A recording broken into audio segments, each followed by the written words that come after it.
sem mais delongas, Romanos capítulo 8.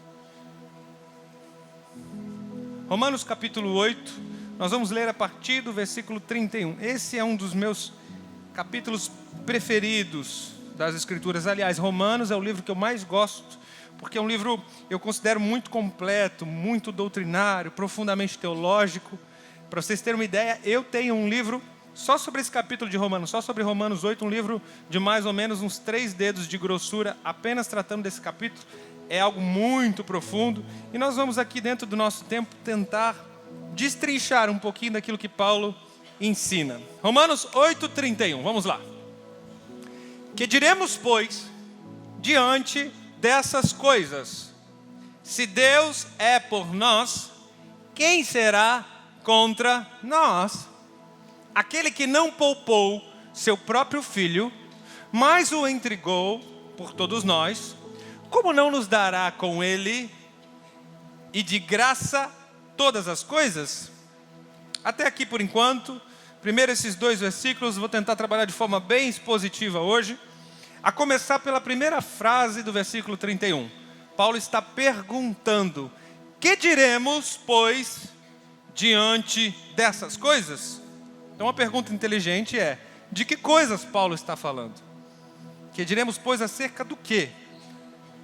Obviamente Paulo estava dizendo das coisas que ele já havia escrito, das coisas que ele já havia dito nas primeiras frases dessa carta aos Romanos, nos primeiros capítulos.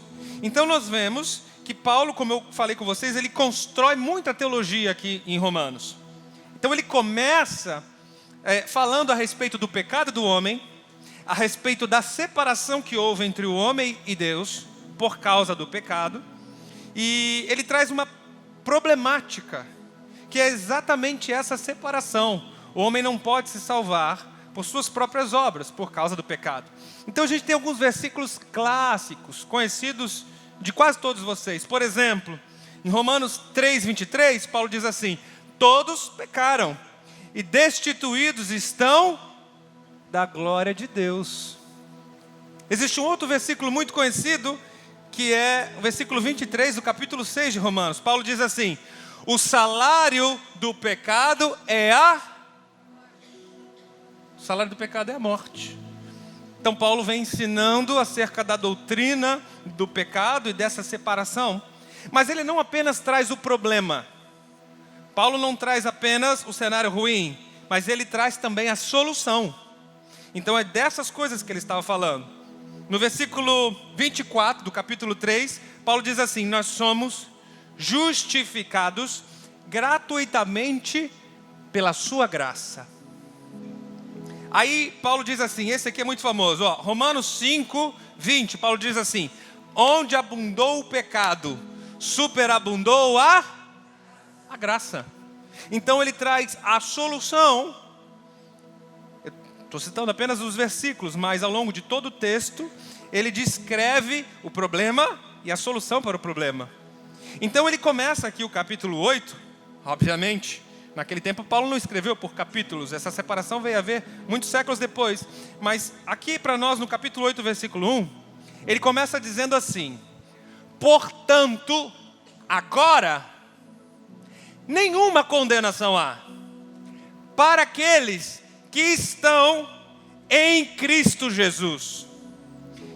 E aqueles que estão em Cristo Jesus não andam mais segundo a carne, mas segundo o Espírito de Deus. Você é essa igreja, amém? Aleluia. Ele está falando com a igreja que não anda mais segundo a carne. Essa igreja que anda segundo o Espírito, não existe mais condenação sobre ela. Então, veja bem, que diremos, pois, diante desse fato, diante dessas coisas, diante de uma igreja que não existe mais condenação? Agora, com todo esse ensejo, com toda essa introdução, a gente pode entender a pergunta que Paulo faz. A primeira pergunta, ele diz assim: se Deus é por nós, quem poderá ser contra nós? Ou quem será contra nós? Se Deus está do nosso lado, quem ousará se levantar contra o Senhor? É mais ou menos isso que ele quer dizer. Agora, talvez esse texto seja muito famoso para você, talvez você use ele no seu devocional, nas suas orações, mas o fato é que nos dias atuais existem muitas pessoas que não conseguem dizer esse versículo, que não conseguem viver essa verdade. Tem muitas pessoas que não conseguem se relacionar com Deus, dizendo assim: ora, se Deus está comigo, quem vai ser contra mim? Tem pessoas que não conseguem receber essa verdade no seu interior. Sabe por quê? Porque elas acham que Deus não está com elas. Elas já acham que Deus está do lado oposto, que Deus está com raiva. Elas acham que Deus está as condenando. Ela acha que Deus está castigando. Não, pastor, sabe o que é? Eu cometi um erro muito sério no começo do ano passado, e aí minha vida não consegue ir para frente, pastor, por causa disso, sabe? Eu sei que eu estou pagando o preço do meu erro, que Deus está me punindo. Tem pessoas que não conseguem, e eu não estou falando de pessoas de outra cidade, de outras igrejas, estou falando desse povo, é para vocês que eu estou pregando. Tem pessoas que estão me ouvindo, que algumas áreas da vida dela ela não consegue romper, ela não consegue ir para frente, porque ela acha que Deus não está com ela. Não, pastor, sabe o que é? Deus até está comigo, só que olha, a Bíblia diz que Deus disciplina aquele que ama. Então as minhas orações, Deus não está ouvindo, porque eu estou sendo agora disciplinado por Deus. Meu irmão, você precisa ler mais as Escrituras. A disciplina de Deus não tem nada a ver com não ouvir suas orações. A disciplina de Deus não tem nada a ver com te castigar. Nada a ver, são coisas bem distintas, bem diferentes. Então a primeira coisa que você tem que ler, antes da gente continuar o texto, antes da gente continuar, é você entender que Deus está do seu lado. Aleluia. Você pode dizer isso com fé? Diga assim: Deus está do meu lado. Aleluia. Se Deus está do seu lado, quem poderá ser contra você? Quem, igreja? Quem poderá ser contra você, igreja? Aleluia. Ninguém. Se Deus está comigo, quem será contra mim? Então, a resposta também a essa pergunta vem no versículo seguinte que nós lemos, o verso 32. Ele começa dizendo assim: aquele que não poupou a seu próprio filho. Deixa aqui para mim, por favor. Isso, obrigado. Aquele que não poupou o seu próprio filho, mas o entregou. Paulo começa usando de um argumento para declarar a resposta à pergunta que ele faz anteriormente. Deixa eu te explicar. Esse é um argumento jurídico, conhecido nos nossos dias como a fortiori. Então tem alguns advogados aqui, talvez você já tenha ouvido esse termo na faculdade. A fortiori é uma palavra latina e ela significa por causa de algo mais forte. Então a ideia é a seguinte: se você se esforçou para realizar algo tão difícil, será que você não vai se esforçar um pouquinho para realizar algo que é tão fácil? Entendeu? Pegou aí? Ou seja, se Deus já entregou aquilo que Ele tinha de melhor, é isso que Paulo está ensinando. Se Ele já deu o que Ele tinha de mais precioso, de maior valor, você acha que tem alguma coisa que você precisa que Ele vai te negar? Ele começa dando um argumento jurídico e ele completa com a frase: mas ele se entregou.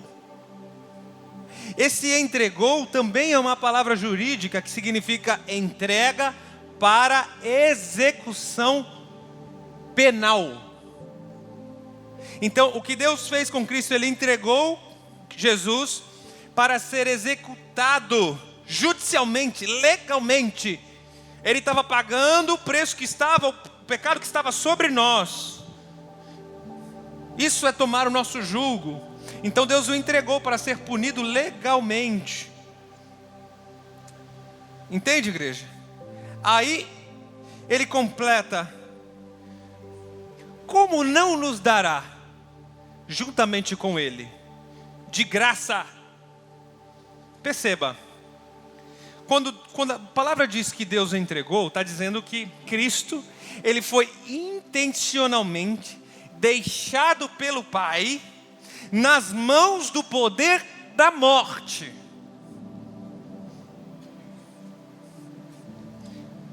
Eu não sei se você está conseguindo ir tão profundo e entender o coração, o sentimento de Deus quando Ele liberou Cristo na cruz do Calvário. Então Ele entregou algo, não apenas Ele deu, mas Ele entregou para ser punido. Ele entregou para ser julgado pela morte, pelo poder da morte, que é o jugo que estava sobre nós. Aí Paulo completa: como não nos dará juntamente com Ele, e de graça,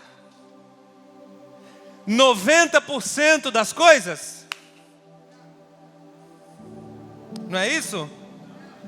Então, como não nos dará juntamente com Ele e de graça 70% das coisas que você precisa? É isso? Mas a palavra de Deus é poderosa, aleluia. Ele diz assim: como não nos dará juntamente com Ele de graça todas, 100%, todas as coisas que você, igreja, precisa, aleluia.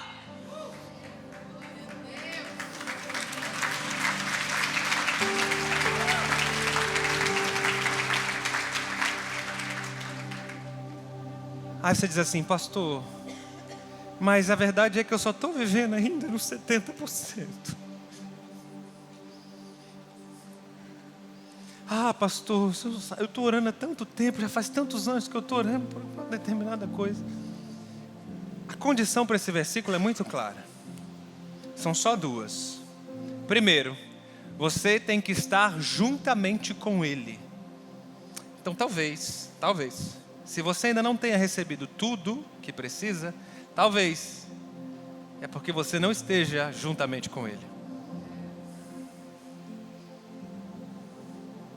Você acha que esteve, ou até agora você esteve com uma religião. Legal. Segunda condição, além de estar juntamente com Ele, tem pessoas que entregam sua vida por Jesus e falam: não, eu estou com Jesus até a morte, no largo. Jesus é tudo para mim, amém. Você está juntamente com Jesus. Agora a segunda condição é de graça. Porque Ele te dá todas as coisas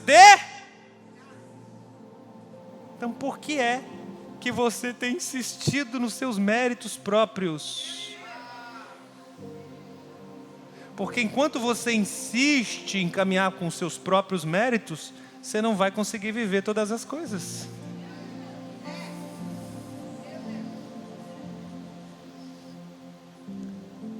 Ou você vive a nova aliança em Cristo Jesus, por Cristo Jesus, através de Cristo Jesus, ou você vive a velha. Eu preciso te dar um recado: a velha já caducou.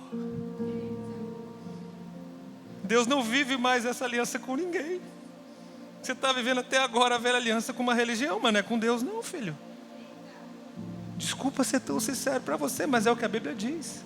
Gálatas é muito claro, ele diz assim: manda embora a escrava que representa a velha aliança, porque eu não tenho mais parte com ela. O próprio Romanos, o texto é muito claro, quando diz que o fim da lei é Cristo. O fim da lei em grego significa o fim da lei. Sabe o que é fim? Acabou. Mas quando você tenta viver com seus méritos, com base na sua campanha de oração: ah, pastor, subi o monte 7 semanas seguidas, agora eu vou viver toda a plenitude, todas as bênçãos. Ah, pastor, não, eu fui santo, eu entrei agora na santificação, agora eu vou conseguir. Agora eu vou. Quando você vive ainda o sistema da velha aliança, que é aquele sistema de barganha, sabe como é que? Ah, Deus, eu te dou tanto jejum, te dou tantas horas de oração, te dou tantas correntes, tantas campanhas, aí o Senhor me dá aquilo que eu preciso. Então, quando você vive nesse sistema de barganha, você não vai viver a plenitude do que Deus tem para nós. Você pode até caminhar um certo tanto, porque a Bíblia fala que a lei é para os imaturos, é para as criancinhas da fé. Então, as crianças precisam de lei, dizer o que pode, o que não pode. Eu sou assim com meu filho tem coisas que eu falo para ele: não pode. E eu não explico por quê. Tem coisa que eu digo, isso pode. Então, quando é criancinha na fé, vive pela lei. Ok. Mas quando atinge maturidade, então você passa a viver pela graça. Então só pode viver todas as coisas, a bênção completa de Deus, quem atinge maturidade espiritual. Por isso Deus nos deu uma visão nessa igreja. E esse lugar é conhecido como lugar de crescimento. Porque você pode ter nascido em Deus agora e ser uma criança. Mas o que Deus quer para você é que você cresça e amadureça nele. Aleluia! Aleluia! Nós temos que crescer na nossa fé. Ah, pastor, mas o senhor está pregando contra a oração, contra o jejum? De forma alguma. É importante, essa semana inclusive. Eu tirei um tempo maravilhoso de jejum, não devia nem falar isso aqui. Por quê? Porque eu preciso estar mais sensível ao Espírito de Deus. Não porque eu preciso conquistar alguma coisa que Cristo já não conquistou por mim na cruz do Calvário. Sabe por que eu preciso orar? Porque eu preciso estar mais perto do Pai e ouvir aquilo que Ele está dizendo ao meu respeito. Eu não preciso orar para conquistar mais favor, porque eu já sou totalmente favorecido por Ele. Nós pregamos sim muita oração, jejum, vida devocional com Deus, mas não com o propósito da antiga aliança de barganha. Não, de forma alguma. Agora eu preciso me aproximar porque eu sou filho amado. Eu não consigo ficar longe do meu papai. Aleluia. Não pense você. Agora o pastor está aí, vai pregar essa graça barata, esse evangelho barato. Você diz assim, agora todas as coisas, aí, tá vendo? Não pense você que esse todas as coisas significa não ter mais problemas. São duas coisas diferentes. E o próprio apóstolo Paulo explica o todas as coisas, que no versículo 28 do capítulo 8, a gente não vai ler para ganhar tempo, mas ele diz assim, olha, todas as coisas cooperam para o... Então ele está explicando todas as coisas cooperam sempre para o bem, daqueles que amam e aguardam a volta de Cristo. Agora o que é esse todas as coisas? Deus, Ele tem todas as coisas para nos dar, todas elas, todas as coisas que você necessita para cumprir o seu chamado nessa terra. É isso. Deus tem todas as coisas para nos dar, todas as coisas que nós precisamos para glorificar o nome dEle. O que é que você precisa para glorificar o nome de Deus lá fora? Gente, eu poderia pregar só sobre esse versículo, tem muita coisa para destrinchar. Rapidamente uma pincelada. Deus não quer que você viva uma vida de desgraça, uma vida de vergonha, uma vida de falência. Deus não quer que você viva uma vida de carências emocionais, de carências financeiras. Por quê? Porque você é luz, porque você é sal da terra. Aí diz assim, se é luz, que há em ti são trevas, com grande trevas serão. Ou seja, Deus te deu luz lá fora para você brilhar.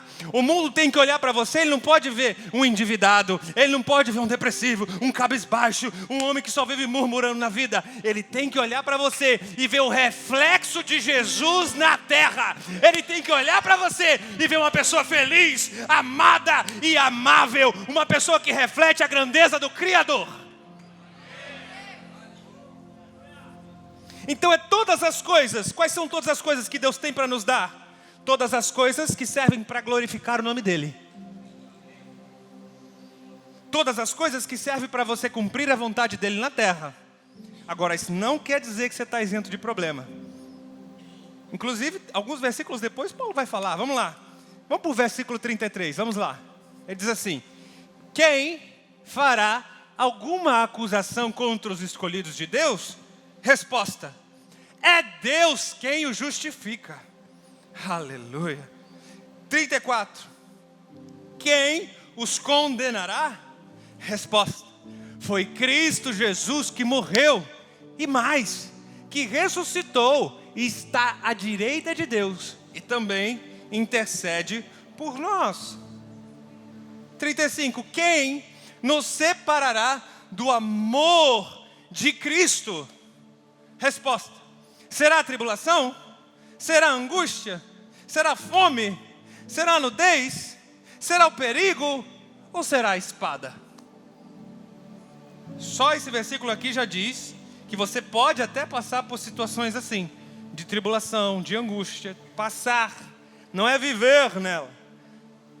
Deus não te chamou para você viver em angústia, em tribulação. Deus te chamou para viver a vida abundante que Ele tem para você. Agora você pode passar. Paulo ensina em outro texto que a tribulação produz em nós paciência, a paciência, a fé, a esperança e por aí vai. Então, por alguns motivos, Deus permite que nós passamos por determinadas coisas. Vamos lá. 36. Como está escrito, por amor de ti, enfrentamos a morte todos os dias. Somos considerados como ovelhas destinadas ao matador. Esse versículo 36 é muito profundo, só ele daria toda uma explicação. Talvez eu grave durante a semana um vídeo e envie para vocês entenderem o contexto do 36, porque Paulo está citando um versículo de Davi, Salmo, se não me engano, Salmo 44. Mas vamos lá, toda essa declaração aqui, os 4 versículos que nós lemos, fala sobre o poder invencível do amor de Cristo. O poder invencível. Conhecido esse texto como o Cântico da Vitória. É um texto muito famoso. Então, Paulo começa dizendo: quem fará acusação contra os escolhidos de Deus? E a resposta é Deus que justifica. Por que a resposta é essa? Porque quando Deus justifica uma pessoa, preste atenção nisso. Quando Deus justifica uma pessoa, todas as acusações que eram contra ela perdem imediatamente o seu valor. Quem tentará acusação contra você? É Deus que te justifica. Acabou, meu irmão.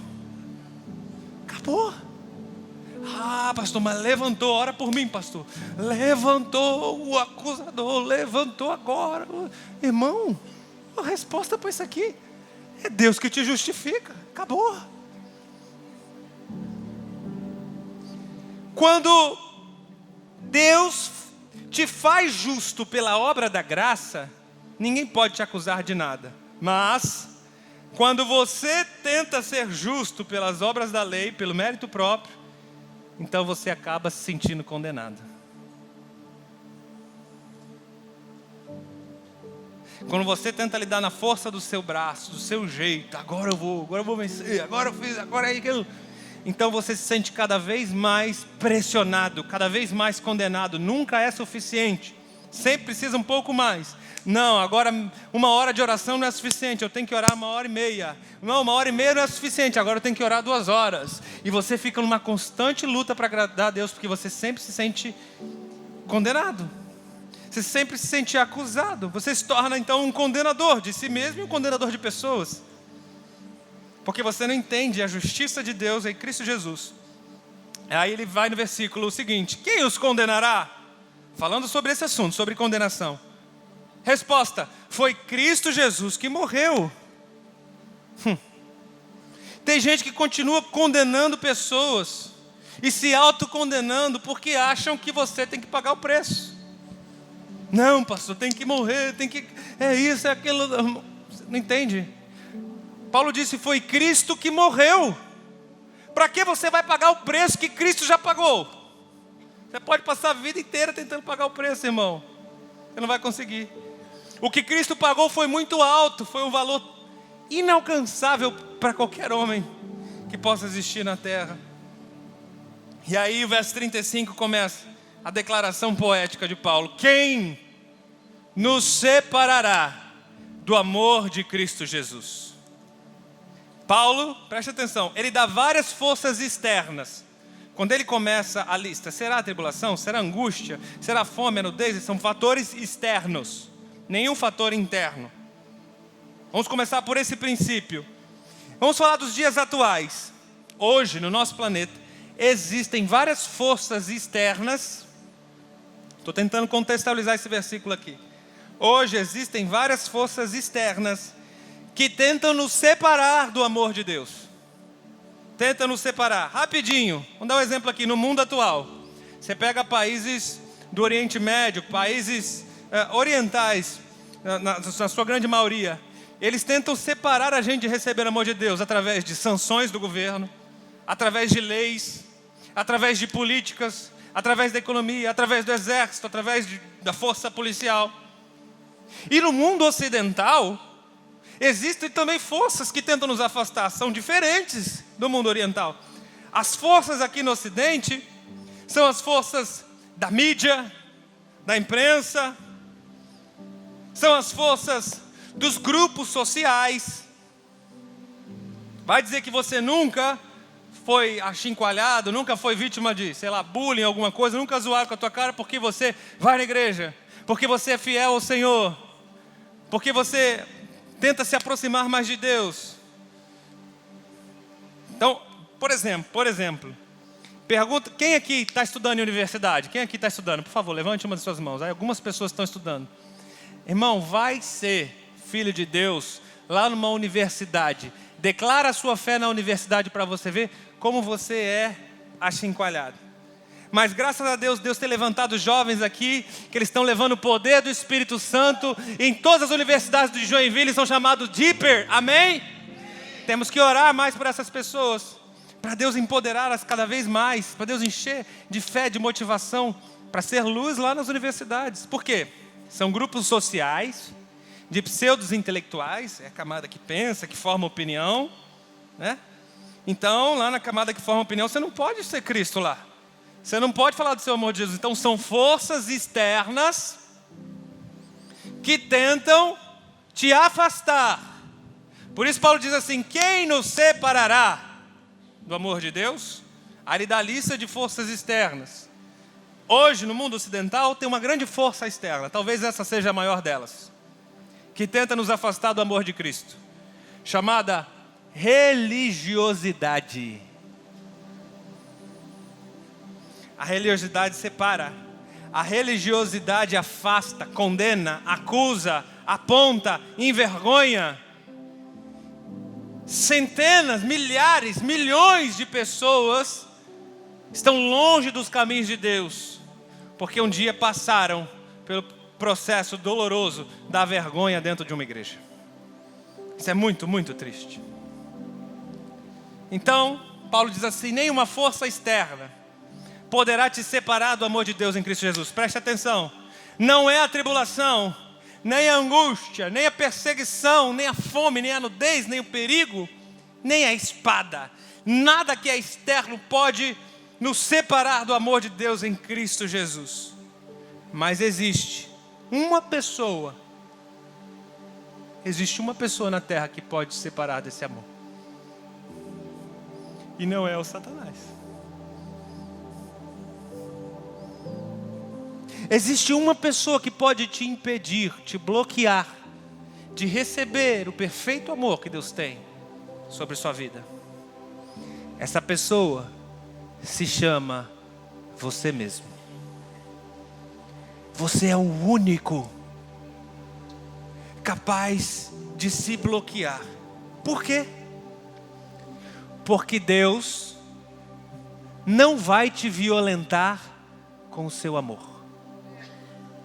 É muito forte, irmão. Você está entendendo? Se você quiser não receber mais o amor de Deus a partir de hoje, você pode. Deus não violenta ninguém. Ele não vai te obrigar a receber o amor dele. Então você tem um poder tão grande nas suas mãos, é o poder de receber ou de bloquear aquilo que Deus tem de melhor. E às vezes você faz isso de forma indireta. Você nem sabe, você nem para pensar o que você está fazendo. Eu vou te explicar de uma forma bem clara. Eu quero chamar aqui, vem aqui alguns voluntários, abre para mim esse palco aqui. Eu preciso fazer isso aqui com você, porque eu tenho certeza que o Espírito Santo vai falar muito ao seu coração agora. Tem muitas pessoas que sofrem com isso, padecem por isso e não sabem. Tem muitas pessoas que de uma forma indireta estão longe de Deus. Então por isso Paulo pergunta assim: se Deus é por nós, quem será contra? Quem será contra?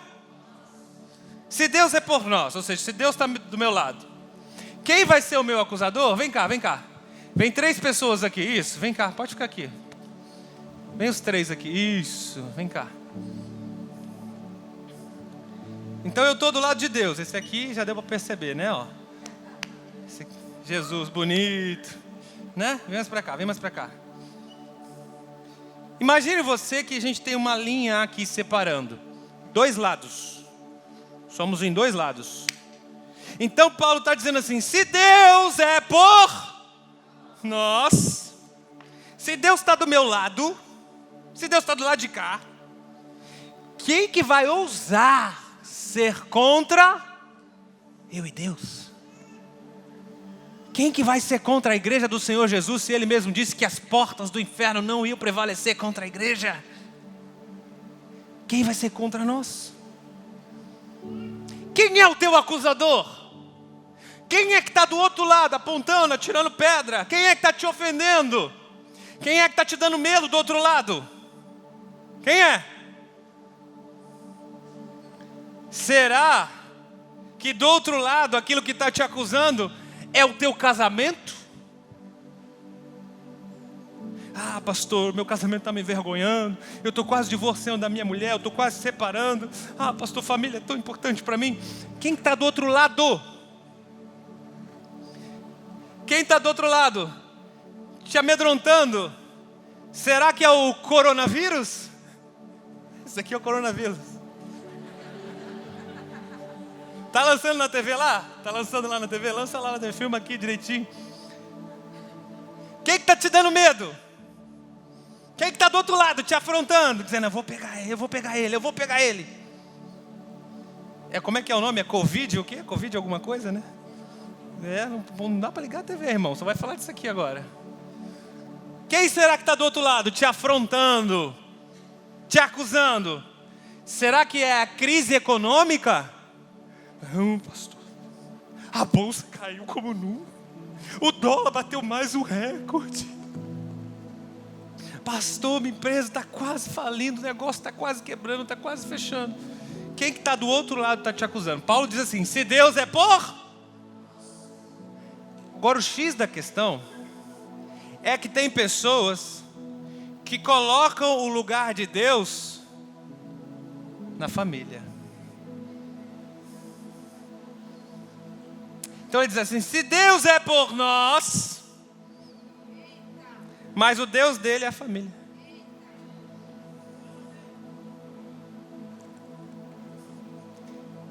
Tem pessoas que o Deus dele é o seu corpo físico.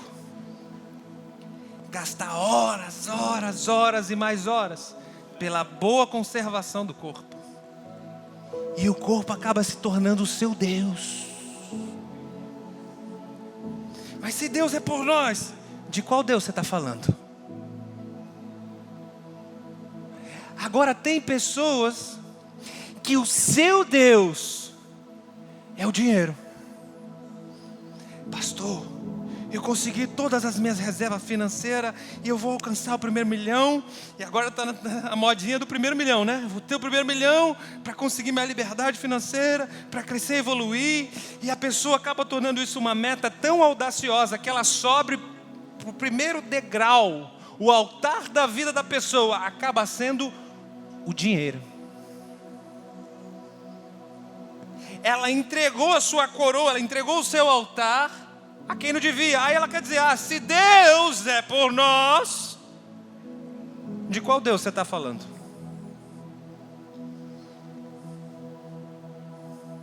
Quando o seu Deus é a sua família, você está fatalmente sujeito a crise no casamento, a problemas de educação do filho. Porque Deus deixou de ser o primeiro lugar. E você diz assim, pastor, eu tenho que dar tempo para minha família. Agora eu vou largar tudo, porque agora eu vou ter tempo com a minha mulher. Agora eu vou ter tempo com meu filho. Agora eles precisam, então eu vou largar tudo.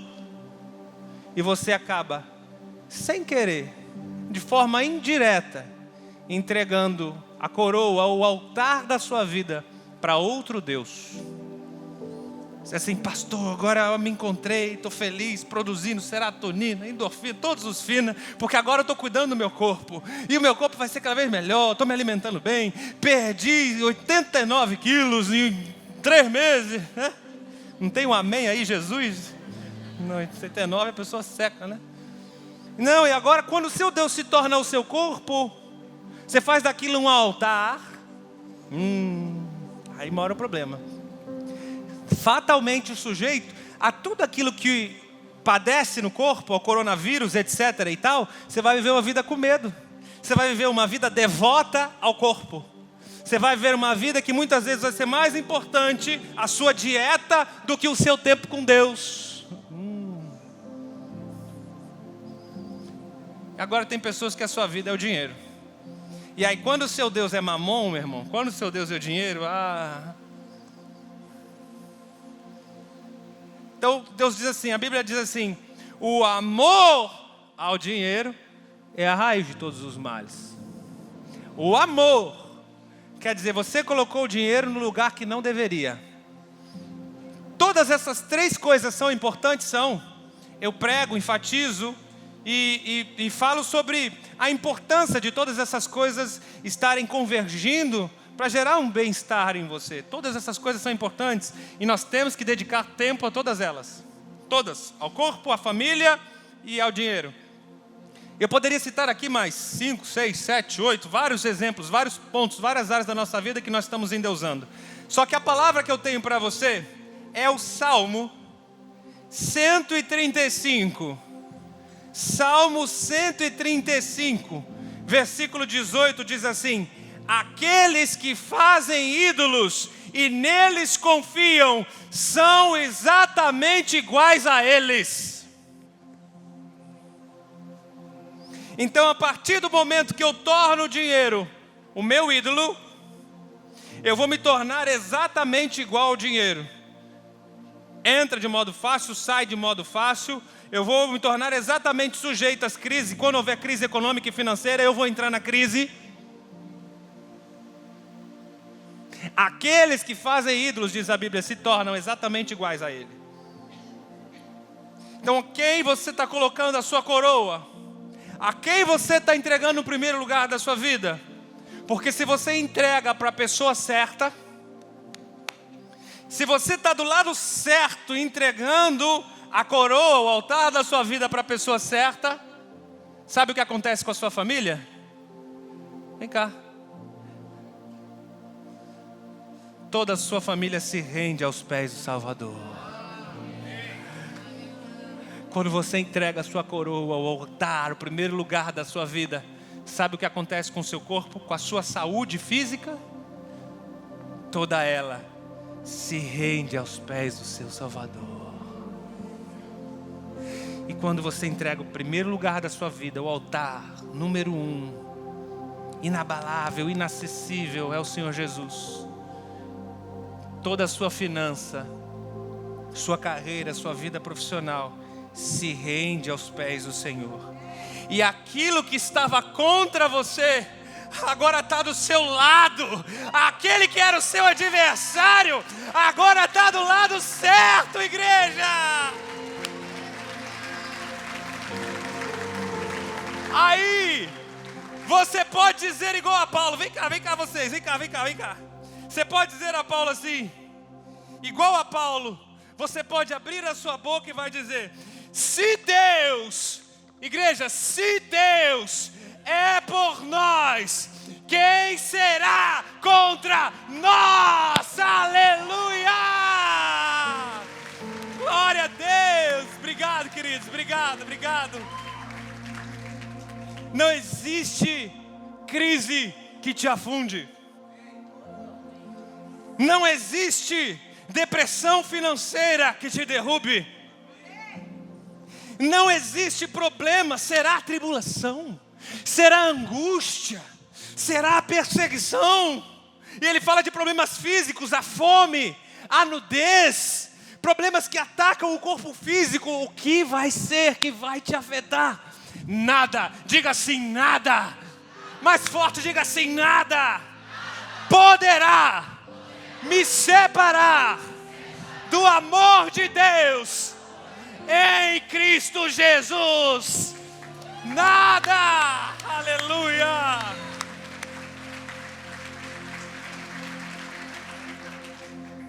Então pega todos os fatores externos, todos esses fatores e muito mais que eu poderia mencionar aqui. Paulo então vem para o versículo 37. Ele diz assim: mas em todas essas coisas, nós somos mais do que vencedores por meio daquele que nos amou. Aleluia. Mais do que vencedores é quem entra na partida sabendo que já ganhou. Mais do que vencedores não é quem entra entusiasmado, motivado, falando, eu vou ganhar, eu vou conquistar, essa semana eu vou matar um leão por 2 leões, 3 leões por dia. Não, irmão. Você já entra na semana sabendo, Deus já colocou todos os leões debaixo dos meus pés.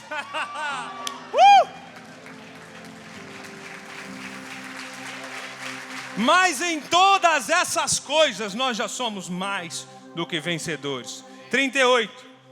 Pois estou convencido de que nem a morte, nem a vida, nem anjos, nem demônios, nem o presente, nem o futuro, nem quaisquer poderes, nem a altura, nem a profundidade, nem qualquer outra coisa na criação será capaz de nos separar do amor de Deus em Cristo Jesus, o nosso Senhor.